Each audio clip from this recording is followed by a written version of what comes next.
Hey guys, welcome to today's episode. Today I want to talk to you about COVID and its impact on all of us in 2021. And I think if you've been reading the headlines, it's not looking great. When they first brought out the vaccines, I was actually very optimistic.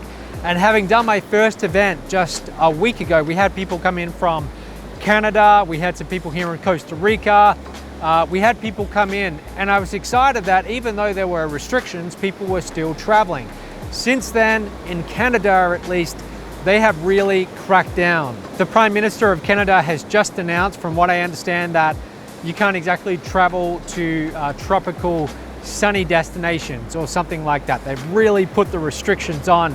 And in Western Australia, where I'm from, they had one case of a hotel worker getting this new variant of the UK variant of COVID, and they have completely locked down that state. And I mean, they've really cracked down, and people can not even leave their own homes unless it's for essential things. So overall, it's not looking great. It's not looking like they can produce and distribute the vaccines fast enough that anytime in the short-term future, we're gonna see a big difference. Now, this affects a lot of people, and especially if you are in the restaurant industry, if you're in the travel industry, if you're in the hotel industry like I am, then it really affects you. What I want to talk about is, what do we do about it? Because there's two kinds of reactions. There's the first reaction where people want to bury their head in the sand and they want to say, oh, it's all doom and gloom for the rest of 2021 and we should just wait now until 2022. Or the second reaction is, you can think, okay, how do I pivot? How do I be proactive and make the best of this really shitty situation and somehow keep on marching forwards? So at least for me with Strive, I'm still going to continue to market to everyone overseas, but I know that travel in the short term is quite difficult for some countries. It really is. So I'm going to really focus on the local market. I'm going to focus here in Costa Rica, getting people who are, say, on the other side of the country who want to travel, come to our events.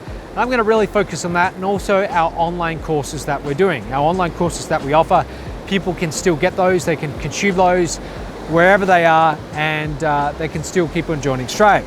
My point is, whenever there's an obstacle in front of you, there's always a way around it. You can go around it, you can go under it, you can go over it, but someone who is truly unstoppable, they'll always find a way.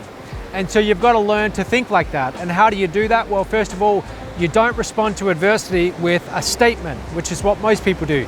Most people will say a statement like, oh, COVID's going to take a lot longer to wrap up, so therefore I can't do anything.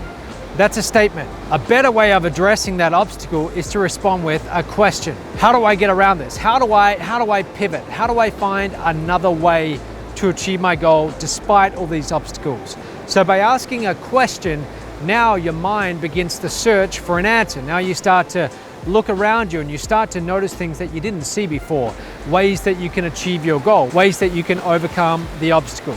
So respond to adversity by asking a question, not by declaring a statement. I hope that helped you in some way, and despite all these difficulties, I still hope to see you sometime in 2021 here in Costa Rica at a Strive event. That's it from me today, and I'll see you tomorrow.